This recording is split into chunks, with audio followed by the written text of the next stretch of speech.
ప్రస్తుతం వశిష్ఠ మల్లిడి దర్శకత్వంలో మెగాస్టార్ చిరంజీవి గారు విశ్వంబర సినిమా చేస్తూ ఉన్నారు. తన తదుపరి సినిమాను అనిల్ రాపుడి డైరెక్షన్లో చేయనున్నారు. షైన్ స్క్రీన్స్ బ్యానర్పై సాహు గారిపాటి నిర్మిస్తున్న ఈ చిత్రాన్ని 2026 సంక్రాంతికి ప్రేక్షకుల ముందుకు తీసుకురావడానికి సన్నాహాలు చేస్తూ ఉన్నారు. అందుకు తగ్గట్టే జెట్ స్పీడ్లో మూవీ వర్క్స్ జరుగుతూ ఉన్నాయి.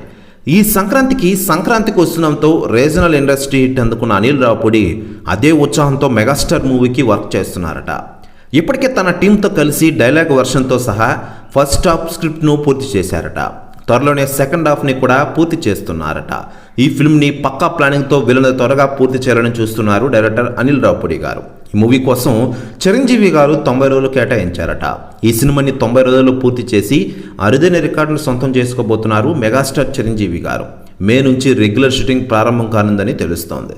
ఈ సినిమాకి డేట్లు కూడా ఇట్టించారట మెగాస్టార్ చిరంజీవి గారు. అక్టోబర్ నాటికి షూటింగ్ కంప్లీట్ చేయాలని టార్గెట్గా పెట్టుకున్నట్లు సమాచారం అందుతోంది.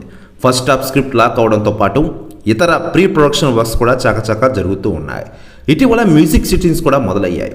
తనదైన మ్యూజిక్తో సంక్రాంతికి వస్తున్న విజయంలో కీలక పాత్ర పోషించిన బీమ్స్ సిసిరోలియో ఈ మూవీకి సంగీత దర్శకుడిగా వ్యవహరిస్తూ ఉన్నారు. ఇప్పటికే ఫోక్ టచ్తో అదిరిపోయే ట్యూన్ ఒకటి బీమ్స్ సిద్ధం చేశారట.